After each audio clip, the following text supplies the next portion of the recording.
नमस्कार, आप सभी का स्वागत है तिवारी एकेडमी में। आज हम बच्चों बात करने वाले हैं कक्षा 5 में हिंदी की पाठ्य पुस्तक के अंतर्गत आने वाले अध्याय 3 की, जिसका शीर्षक है बच्चों खिलौने वाला। बच्चों, सुभद्रा कुमारी चौहान एक बहुत ही महान कवयित्री हैं और उन्होंने इस कविता को लिखा है और मैं आपके सामने इस कविता को आज थोड़ा थोड़ा करके समझाने वाला हूँ, तो थोड़ा ध्यान दीजिएगा। लेकिन मैं आपको एक बात और बता दूं कि इस अध्याय में हमें सिर्फ खिलौने वाला यह कविता को ही नहीं सीखना है, बल्कि एक बहुत ही अच्छा अध्याय भी दिया है जो मुंशी प्रेमचंद के द्वारा लिखा हुआ है, जिसका नाम है ईदगाह। आपने उसका नाम कभी हो सकता है अगर पहले सुना हो तो हामिद के चिमटे के द्वारा भी सुना हो। बहरहाल जो भी है, हम आगे बढ़ते हैं और देखते हैं कि इस कविता में सबसे पहले क्या दिया हुआ है। अब देखो बच्चों, पहली जो पंक्तियां हैं इसमें कहा गया है कि जो एक आप यहाँ पे जैसा कि चित्र देख रहे हैं, खिलौने वाले के बारे में जो है बच्चा या बच्ची जो है वो कह रही है अपनी माँ से कि आज फिर से जो है माँ देखिए आप, जो खिलौने वाला है वो फिर से आ गया है। अब आप देखते हैं ना, खिलौने वाला जब आता है बच्चों, तो खिलौने वाले के पास में कितने सारे खिलौने होते हैं, अलग अलग रंग के, अलग अलग तरह के। तो यहीं पर जो है माँ से कहा जा रहा है उस बच्चे के द्वारा कि कई तरह के सुंदर सुंदर और नए नए खिलौने जो है, ये खिलौने वाला जो आज फिर से आया है वो अपने साथ लेकर के आया है। अब इसके बाद में ना धीरे धीरे वो खिलौनों का वर्णन है कि वो खिलौने जो हैं जो अपने साथ लाया है, आखिर वो कौन कौन से खिलौने हैं। तो और उसके रंगों के बारे में भी बताया है। जैसे बताया जा रहा है कि तोता है, पिंजरे में है, और वो कैसा है, हरा हरा सा तोता तोता है ना, उसका रंग जो है वो कैसा है, हरा है। इसके बाद में लिखा है कि गेंद है, वो गेंद कैसी है जिसकी कीमत है 1 पैसा, 1 पैसे वाली गेंद है। और एक छोटी सी मोटर गाड़ी भी खिलौने वाला जो है वो अपने साथ लेकर के आया है। आप चित्र में साथ ही साथ देख भी सकते हैं बच्चों, है ना।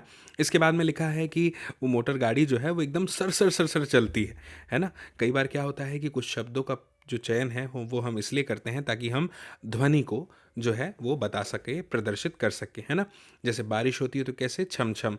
तो इस तरह से कुछ शब्दों का प्रयोग करते हैं। तो मोटर गाड़ी के लिए जो अ, शब्द प्रयोग में लाया गया है वो है सर सर सर, की जो गाड़ी है वो कुछ इस तरह से सरसरा के जो है निकलती है।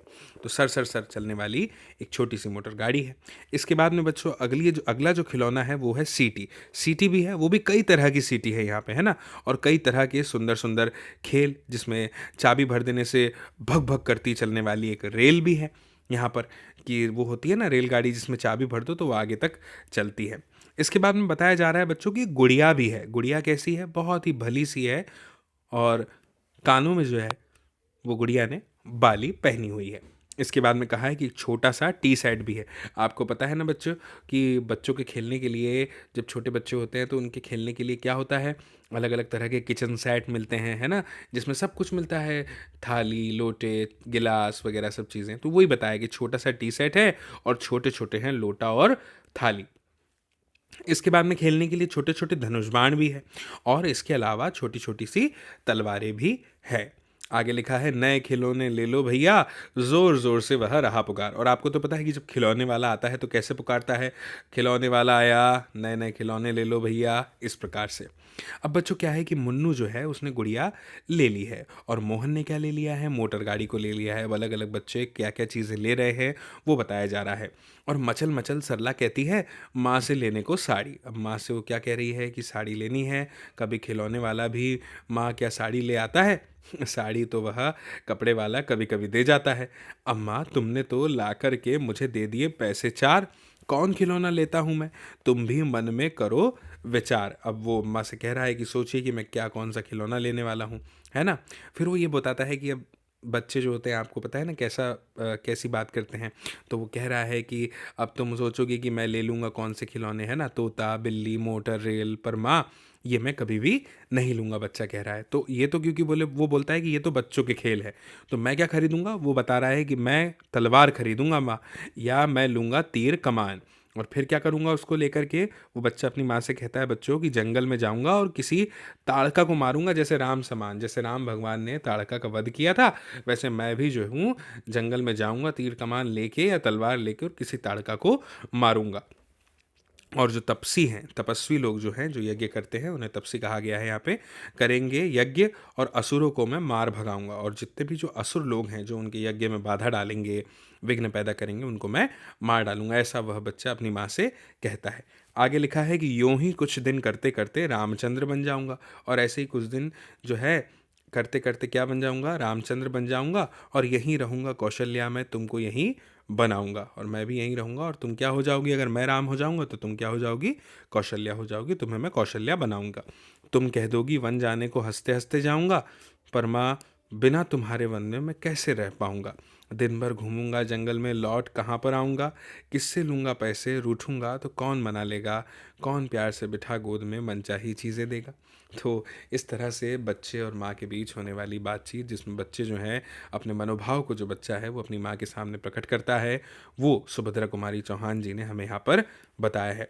मुझे उम्मीद है बच्चों कि आपको यह कविता जो है, इतनी प्यारी सी कविता, ये ज़रूर समझ में आई होगी, है ना, पसंद भी आई होगी। अब बच्चों हम आगे बढ़ते हैं। आगे बढ़ने के बाद में हम बात करते हैं इस अध्याय की, जिसे मुंशी प्रेमचंद ने लिखा है, जिसका नाम है क्या, ईदगाह। तो चलिए मैं पढ़ता हूँ आपके लिए, आपके सामने, ध्यान से सुनिएगा। बच्चों, आपने रमज़ान के बारे में तो सुना ही होगा, है ना।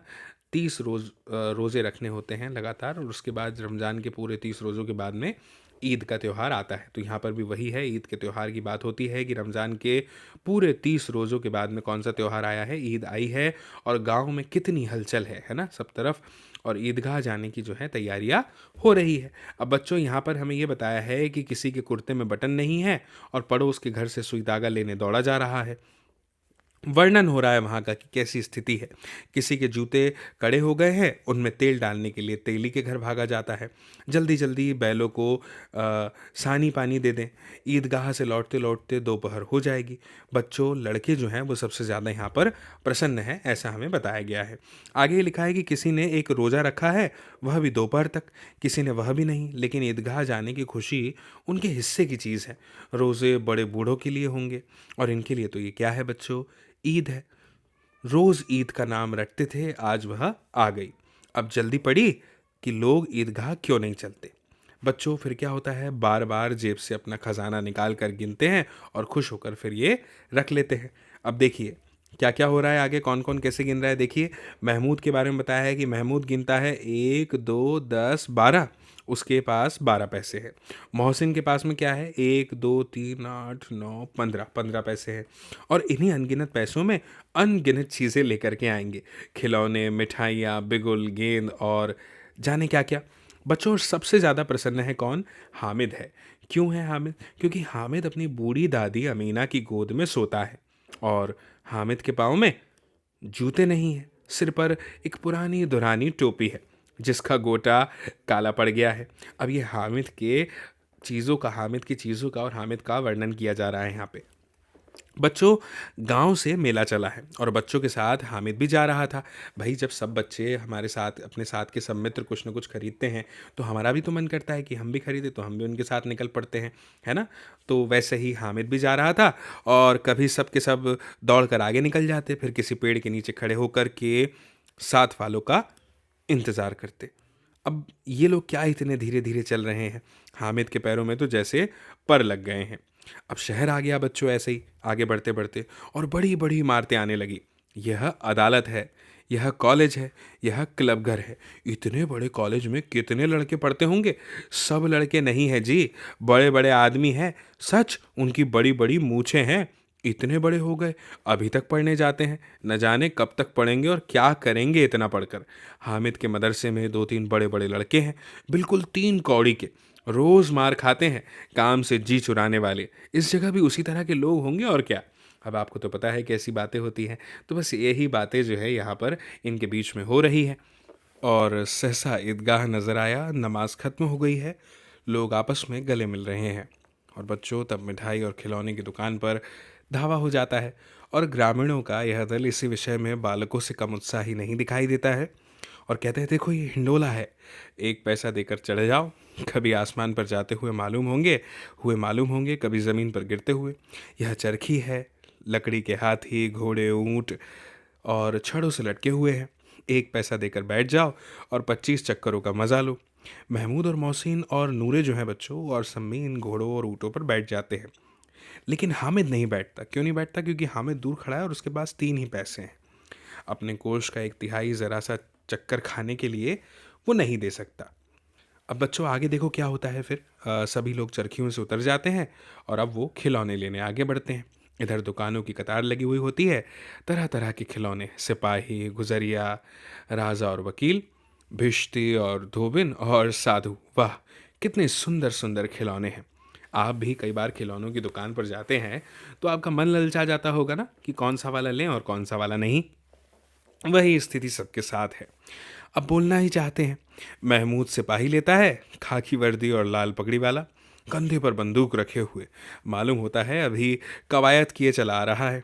और मौसीन को भिश्ती पसंद आया। कमर झुकी है, ऊपर मशक रखे हुए हैं।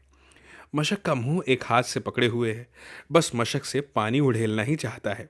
अब बच्चों, नूरे जो है उसको तो वकील से बड़ा प्रेम है। कैसी विद्वत्ता है उसके मुख पर। काला चोंगा, नीचे सफ़ेद अचकन, अचकन के सामने की जेब में घड़ी, सुनहरी जंजीर और एक हाथ में कानून का पोथा लिए हुए। मालूम होता है अभी किसी अदालत से जिरह या बहस किए चले आ रहे हैं। यह सब 2-2 पैसे के खिलौने हैं बच्चों, और हामिद के पास कुल 3 पैसे हैं। इतने महंगे खिलौने वह कैसे ले सकता है? खिलौना कहीं हाथ से छूट पड़े तो चूर चूर हो जाए, ज़रा पानी पड़े तो सारा रंग धुल जाए। ऐसे खिलौने लेकर वह क्या करेगा? लेकिन ललचाई हुई आंखों से खिलौनों को देख रहा है और चाहता है कि ज़रा देर के लिए उन्हें हाथ में ले सकता। और बच्चों फिर क्या होता है आगे? खिलौने के बाद मिठाइयाँ आती हैं। किसी ने रेवड़ियाँ ली हैं, किसी ने गुलाब जामुन, किसी ने सोहन हलवा। सभी मज़े से खा रहे हैं। और मिठाइयों के बाद कुछ दुकानें लोहे की चीज़ों की है, कुछ गिलट और कुछ नकली गहनों की। लड़कों के लिए यहाँ कोई आकर्षण नहीं था। वे सब आगे बढ़ जाते हैं। हामिद लोहे की दुकान पर रुक जाता है। कोई चिमटे रखे हुए थे। उसे ख्याल आया दादी के पास चिमटा नहीं है। तवे से रोटियां उतारती हैं तो हाथ जल जाता है। अगर वह चिमटा ले जाकर दादी को दे दे तो वह कितनी प्रसन्न होगी। फिर उनकी उंगलियां कभी न जलेंगी और घर में एक काम की चीज़ हो जाएगी। खिलौने से क्या फ़ायदा?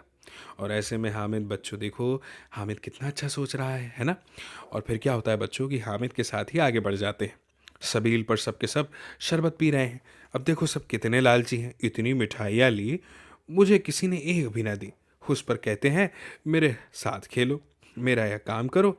अब अगर किसी ने कोई काम करने को कहा तो पूछूंगा, खाएं मिठाइयाँ आप, मुंह सड़ेगा, फोड़े फुंसियाँ निकलेंगी, आपकी ज़बान चटोरी हो जाएगी। सब के सब हंसेंगे कि हामिद ने चिमटा लिया है। हंसे मेरी बला से। उसने दुकानदार से पूछा, यह चिमटा कितने का है? दुकानदार ने उसकी ओर देखा और कोई आदमी साथ न देखकर कहा, यह तुम्हारे काम का नहीं है जी। बिकाऊ है कि नहीं? हामिद पूछता है बच्चों। फिर वो कहता है बिकाऊ क्यों नहीं है और यहाँ क्यों लाद लाए हैं? तो बताते क्यों नहीं कि एक पैसे कितने पैसे का है? क्या पैसे का है? हामिद पूछ रहा है। अब वो कह रहा है दुकान वाला कि 6 पैसे लगेंगे।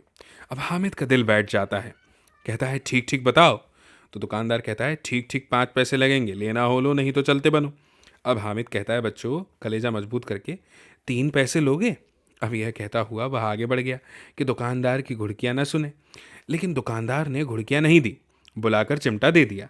हामिद ने उसे इस तरह कंधे पर रखा मानो बंदूक है और शान से अकड़ता हुआ संगियों के पास आया। जरा सुने सब के सब क्या क्या आलोचनाएं करते हैं। अब सबसे पहले बच्चों मौसीन कहता है। क्या कहता है? मौसीन हंसकर कहा, यह चिमटा क्यों लाया पगले, इससे क्या करेगा? हामिद ने चिमटे को ज़मीन पर पटक कर कहा, ज़रा अपनी भिश्ती ज़मीन पर गिरा दो, सारी पसलियाँ चूर चूर हो जाए बच्चों की। महमूद बोला, तो यह चिमटा कोई खिलौना है? हामिद कह रहा है बच्चों कि खिलौना नहीं है, अभी कंधे पर रखा बंदूक हो गई, हाथ में लिया फकीरों का चिमटा हो गया। चाहूँ तो इससे मंजीरे का काम ले सकता हूँ। एक चिमटा जमा दूँ तो तुम लोगों के सारे खिलौनों की जान निकल जाए। तुम्हारे खिलौने कितना ही जोर लगाए, मेरे चिमटे का बाल भी बाका नहीं कर सकते। मेरा बहादुर शेर है चिमटा। अब सुम्मी की खंजरी ली थी सम्मी ने खंजरी ली थी। प्रभावित होकर बोला, मेरी खंजरी से बदलोगे? 2 आने की है। हामिद ने खंजरी की ओर उपेक्षा से देखा और कहा, मेरा चिमटा चाहे तो तुम्हारी खंजरी का पेट फाड़ ले। बस एक चमड़े की झिल्ली लगा दी, ढप ढप बोलने लगी। ज़रा सा पानी लग जाए तो ख़त्म हो जाए। मेरा बहादुर चिमटा आग में, पानी में, आंधी में, तूफान में बराबर डटा खड़ा रहेगा। अब देखिए बच्चों, मज़ा आ रहा है ना? फिर आगे देखिए क्या होता है। चिमटे ने सभी को मोहित कर लिया, लेकिन अब पैसे किसके पास धरे हैं? फिर मेले से दूर निकल आए हैं। 9 कब के बज गए। धूप तेज़ हो रही है, घर पहुंचने की जल्दी हो रही है। बाप से जिद भी करें तो चिमटा नहीं मिल सकता है। हामिद है बड़ा चालाक, इसलिए बदमाश ने अपने पैसे बचा रखे थे। अब सब लोग ऐसी ऐसी बातें कर रहे हैं बच्चों। अब बालकों के 2 दल हो गए हैं। एक और मिट्टी है, दूसरी ओर लोहा। अगर कोई शेर आ जाए, मियाँ भिश्ती के छक्के छूट जाएं, मियाँ सिपाही मिट्टी की बंदूक छोड़कर भागे, वकील साहब की नानी मर जाए, छोंगे में मुंह छिपाकर जमीन पर लेट जाए, मगर यह चिमटा, यह बहादुर, यह रुस्तमे हिंद लपक कर शेर की गर्दन पर सवार हो जाएगा और उसकी आंखें निकाल देगा। मोहसिन ने बच्चों एड़ी चोटी का जोर लगाकर कहा, अच्छा पानी तो नहीं भर सकता? हामिद ने चिमटे को सीधा कर खड़ा करके कहा, भिश्ती को एक डांट बताएगा तो दौड़ा हुआ पानी लेकर द्वार पर छिड़कने लगेगा। अब मोहसिन भी हार गया बच्चों, परास्त हो गया। पर महमूद ने कुमुख पहुंचाई, अगर बच्चों पकड़े जाएं तो अदालत में बंधे बंधे फिरेंगे, तब वकील साहब के पैरों पड़ेंगे। अब हामिद इस प्रबल तर्क का जवाब नहीं दे सका। उसने पूछा, हमें पकड़ने कौन आएगा? नूरे ने अकड़ कर कहा, यही सिपाही बंदूक वाला। तब हामिद ने मुंह छिड़ाकर कहा, यह बेचारे हम बहादुर रुस्तम हिंद को पकड़ेंगे? अच्छा लाओ, अभी ज़रा कुश्ती हो जाए, इसकी सूरत देखकर दूर से भागेंगे, पकड़ेंगे क्या बेचारे? अब मोहसिन को एक नई चोट सूझ गई। तुम्हारे चिमटे का मुंह रोज आग में जलेगा। उसने समझा था कि हामिद लाजवाब हो जाएगा, लेकिन यह बात न हुई। हामिद ने तुरंत जवाब दिया। और जवाब क्या दिया बच्चों? कि आग में बहादुर ही कूदते हैं जनाब। आग में कूदना वह काम है जो रुस्तम हिंद ही कर सकता है। अब महमूद ने एक जोर लगाया, वकील साहब कुर्सी मेज पर बैठेंगे, तुम्हारा चिमटा तो बावर्ची खाने में ज़मीन पर पड़ा रहेगा। अब फिर इस तर्क से सम्मी और नूरे को भी सजीव कर दिया। कितने ठिकाने की बात है पट्टे ने, चिमटा बावर्ची खाने में पड़े रहने के सिवा और क्या कर सकता है? अब हामिद को कोई फड़कता हुआ जवाब न सूझा, तो उसने धांधली शुरू की। मेरा चिमटा बावर्ची खाने में नहीं रहेगा। वकील साहब कुर्सी पर बैठेंगे तो जाकर उन्हें ज़मीन पर पटक देगा और इनका कानून उनके पेट में डाल देगा। कानून को पेट में डालने वाली बात छा गई, ऐसी छा गई कि तीनों शूरमा मुंह ताकते रह गए। अब हामिद ने मैदान मार लिया। उसका चिमटा रुस्तम हिंद है। अब इसमें मोहसिन, महमूद, नूरे, सम्मी किसी को भी आपत्ति नहीं हो सकती। औरों ने 3-3, 4-4 आने पैसे खर्च किए, पर कोई काम की चीज़ न ले सके। हामिद ने 3 पैसे में रंग जमा लिया। अब सच ही तो है, खिलौनों का क्या भरोसा, टूट फूट जाएंगे। हामिद का चिमटा तो बना रहेगा बरसों। और बच्चों, संधि की शर्त तय होने लगी। मोहसिन ने कहा, ज़रा अपना चिमटा दो, हम भी देखें, तुम्हारा भिश्ती लेकर देखो। महमूद और नूरे ने भी अपने अपने खिलौने पेश किए। हामिद को इन शर्तों के मानने में कोई आपत्ति न थी। चिमटा बारी बारी से सबके हाथ में गया और उनके खिलौने बारी बारी से हामिद के हाथ में आए। कितने खूबसूरत खिलौने हैं। अब बच्चों आगे क्या हुआ सुनिए। हामिद ने हारने वालों के आंसू पोंछे। मैं तुम्हें चिढ़ा रहा था, सच यह चिमटा भला इन खिलौनों की क्या बराबरी करेगा। मालूम होता है अब बोले तब बोले। मोहसिन बोला, लेकिन इन खिलौनों के लिए कोई हमें दुआ तो न देगा? महमूद ने कहा, दुआ को लिए फिरते हो, उल्टे मार न पड़े। अम्मा ज़रूर कहेंगी कि मेले में यही मिट्टी के खिलौने मिले। हामिद को स्वीकार करना पड़ा कि खिलौने को देखकर किसी की माँ इतनी खुश न होगी जितनी दादी चिमटे को देखकर होंगी। और बच्चों, फिर अब तो चिमटा रुस्तम हिंद है और सभी खिलौनों का बादशाह जो है। फिर रास्ते में महमूद को भूख लगी। उसके बाप ने केले खाने को दिए। महमूद ने केवल हामिद को साझी बनाया। उसके अन्य मित्र मुंह ताकते रह गए। यह उस चिमटे का प्रसाद था। 11 बजे और सारे गांव में हलचल मच गई। मेले वाले आ गए। मोहसिन की छोटी बहन ने दौड़कर भिश्ती उसके हाथ से छीन लिया और मारे खुशी के जो उछली तो मियाँ भिश्ती नीचे आ रहे और परलोक से धारे। इस पर भाई बहन में मारपीट हुई। दोनों खूब रोए। उनकी अम्मा यह शोर सुनकर बिगड़ी और दोनों को ऊपर से 2-2 चाटे और लगाए। अब मियाँ नूरे के वकील का अंत इससे ज्यादा गौरवमय हुआ। कैसे बच्चों? वकील जमीन पर या ताक पर तो नहीं बैठ सकता था, है ना? तो क्या हुआ, दीवार में 2 खूंटियां गाड़ी गई। उन पर लकड़ी का एक पटरा रखा गया। पटरे पर कागज का कालीन बिछाया गया। वकील साहब राजा भोज की भांति सिंहासन पर विराजे और नूरे ने उन्हें पंखा झलना शुरू किया। मालूम नहीं पंखे की हवा से या पंखे की चोट से वकील साहब का चोला माटी में मिल गया। फिर बड़े जोर शोर से मातम हुआ और वकील साहब की अस्थि घूरे पर डाल दी गई। बच्चों, अब रहा महमूद का सिपाही। उसे चटपट गांव का पहरा देने का चार्ज मिल गया। लेकिन पुलिस की सिपाही पालकी पर चलेगा। एक टोकरी आई, उसमें कुछ लाल रंग के फटे पुराने चिथड़े बिछाए गए जिसमें सिपाही साहब आराम से लेटे। नूरे ने यह टोकरी उठाई और अपने द्वार का चक्कर लगाने लगा। उनके दोनों छोटे भाई सिपाही की तरह छोने वाले जागते लहो पुकारते चलते हैं। महमूद को ठोकर लग जाती है। टोकरी उसके हाथ से छूट कर गिर पड़ती है और मियाँ सिपाही अपनी बंदूक लिए जमीन पर आ जाते हैं और उनकी एक टांग में विकार आ जाता है। अब महमूद को आज ज्ञात हुआ कि वह अच्छा डॉक्टर है। उसको ऐसा मरहम मिल गया है जिससे वह टूटी टांग को आनन फानन में जोड़ सकता है। टांग जोड़ दी जाती है, लेकिन सिपाही को ज्यों ही खड़ा किया जाता है, टांग जवाब दे देती है। बच्चों, फिर शल्य क्रिया असफल हो जाती है, यानी सर्जरी, और तब उसकी दूसरी टांग भी तोड़ दी जाती है। अब कम से कम एक जगह आराम से बैठ तो सकता है। अब मियाँ हामिद का हाल सुनिए। अमीना उसकी आवाज़ सुनते ही दौड़ी और उसे गोद में उठाकर प्यार करने लगी। सहसा उसके हाथ में चिमटा देखकर वह चौंक जाती है। और यह चिमटा कहाँ था? मैंने मोल लिया है। कितने पैसे में? 3 पैसे दिए। अमीना ने छाती पीट ली। यह कैसा बेसमझ लड़का है कि दोपहर हुआ, कुछ खाया न पिया, लाया क्या यह चिमटा? सारे मेले में तुझे और कोई चीज न मिली जो यह लोहे का चिमटा उठा लाया? हामिद ने कहा, तुम्हारी उंगलियां तवे से जल जाती थी, इसलिए मैंने इसे ले लिया। बुढ़िया का क्रोध तुरंत स्नेह में बदल गया। बच्चे में कितना त्याग, कितना सद्भाव और कितना विवेक है। दूसरों को खिलौने लेते और मिठाई खाते देखकर इसका मन कितना ललचाया होगा। वहां भी इसे अपनी बुढ़िया दादी की याद आती रही। अमीना का मन गदगद हो गया। वह रोने लगी, दामन फैलाकर हामिद को दुआएं देती जाती थी और आंसू की बड़ी बड़ी बूंदें गिराती जाती थी। बच्चों, मुझे उम्मीद है कि आपको यह पूरा का पूरा अध्याय बहुत अच्छे से समझ में आया होगा और यह वीडियो भी पसंद आया होगा। तो अब देरी मत कीजिएगा, इस वीडियो की लिंक को साझा करने में, शेयर करने में अपने दोस्तों, साथियों, सहपाठियों, मित्रों और परिजनों के साथ। और बाकी बच्चों, मेरी फिर आपसे जल्दी मुलाकात होगी अगले नए अध्याय में, नए वीडियो में, नई जानकारी के साथ। और तब तक के लिए आप सभी को मेरा नमस्कार।